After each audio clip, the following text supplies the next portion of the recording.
I've been an entrepreneur for the past 12 years, and I want to encourage you not to go all in your business. And here's what I mean.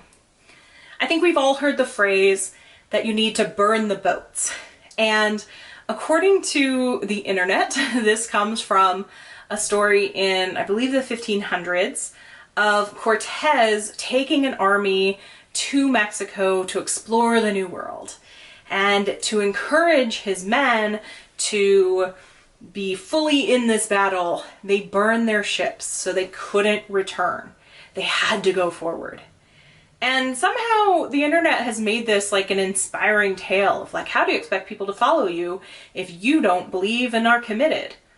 But let's remember that like Cortez did this to conquer people, steal their land and their gold, to kill their leaders, including Montezuma. So yeah, thanks for Montezuma's revenge, Cortez.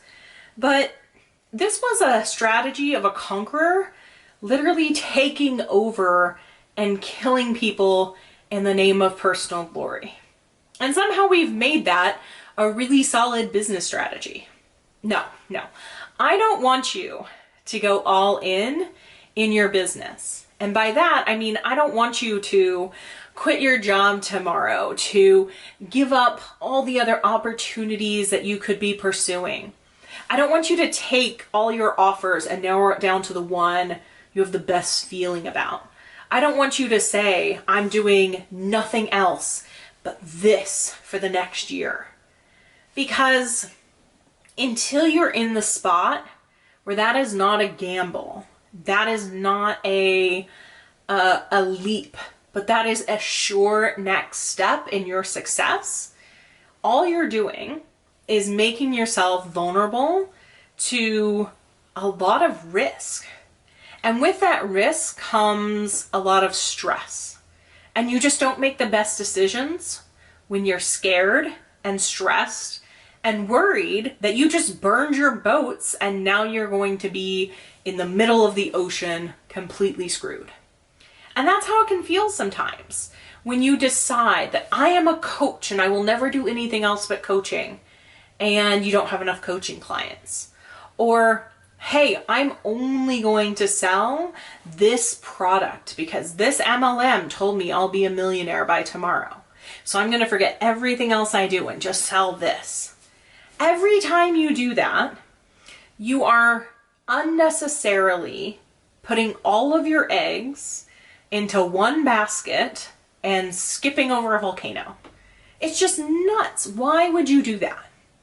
Now, this is the point where everyone's going to go, oh, but so-and-so did it. And I'm like, listen, 90% of the stories you will hear are just the success stories, because we don't seek out the person working a minimum wage job or living on the street or, living on their friend's couch because they lost everything and go, tell us what you did. And a lot of those times, even if we did find those people and beg them to tell us their secret, they're going to minimize it. Because how many people are going to joyfully skip through life telling you that they had this fantastic idea, they put everything they had into it, and it was a total failure and they lost it all? No, we hide our mistakes like that.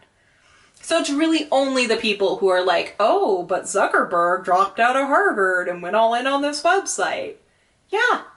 And how many people in the dot-com boom went all in on like a dog food delivery service that went bust? We love to hear about the people who went for it and they made it. And we tend to ignore all the people along the way who failed miserably. Now, I'm not telling you don't go all in because I think you're going to be a failure. I'm telling you that it is unwise to go all in, especially financially and with your energy, when you don't have fallbacks. It's really easy to go all in when like your dad owns an emerald mine, right? Or your uncle is Warren Buffett, or, you have connections, you have fallbacks, you have stability, and you can lose it all and you still have savings and properties and other businesses. Most of the people I'm talking to get lured into this idea that you should go all in. And there's a reason why people tell you that. It's because they want you to feel desperate. Because when you're desperate, you'll pay for their course. When you're desperate, you'll hire them as a coach. When you're desperate to make it work, you'll do anything from anyone who has a good pitch. And that's how a lot of people make their money. So what if you could go all in without risking your home, your livelihood, your relationships, your family, your kids' college tuition? How can you go all in and not like burn the boats, kill all the people in Mexico? I think you can go all in with your commitment to testing. Now here's the thing. We don't often like to talk about trying things out. We as individuals like to say, I had this idea. I did this idea. It worked. I'm a genius. Life doesn't work that way.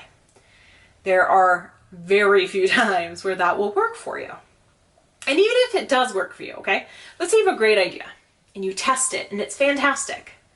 It could be better if you kept iterating and testing it, making it better and better and better. That's how you get to genius work. Is that the first thing that pops into your head is not the end result. So you might say to me, Kelly, I really have this idea for a product. I think it's going to be fantastic. Great. I want you to go all in on your commitment to testing that theory. I want you to go all in investigating how people in your target market act. Go all in trying different marketing techniques, giving them a good chance. Go all in with your passion and your excitement and your commitment. But be realistic with an eye on that result. Because even if you want to tell yourself, I'm ahead of my time, if the market's not there, if the buyers aren't there, then what's more important to you? To go all in and have your ego saying, I did it, or to actually have results, success, and money in the bank? You can go all in with your faith that this could work. You can go all in with your commitment to trying new things. Just don't go all in a way that puts you financially, emotionally, resource-wise at a huge disadvantage if something goes wrong. There are too many things outside of our control. And this idea that if you're not all in, you somehow don't care is a false dichotomy. Think of it this way. You can firmly believe that your soulmate is out there. You're going to get married. You're going to have a wonderful relationship and life together. And you're going to go all in that belief. But that doesn't mean the next person that smiles at you at the grocery store is somebody you want to propose to and marry. No.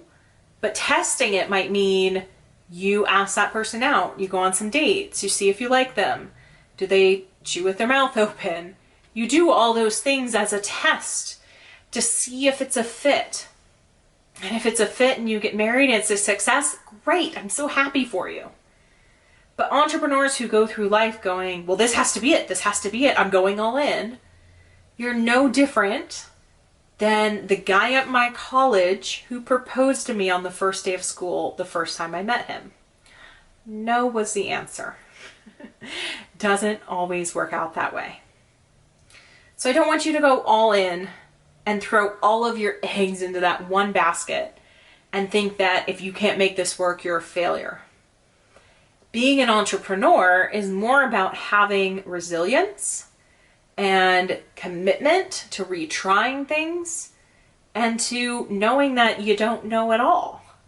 And isn't that the hardest? Acknowledging that I don't know everything the first day. I don't know everything and how it's going to work out because I'm not psychic and I'm not omnipresent. But that is a journey that we're on. And when you don't go all in by risking everything, you actually have more options. You have more choices, and it's way more fun.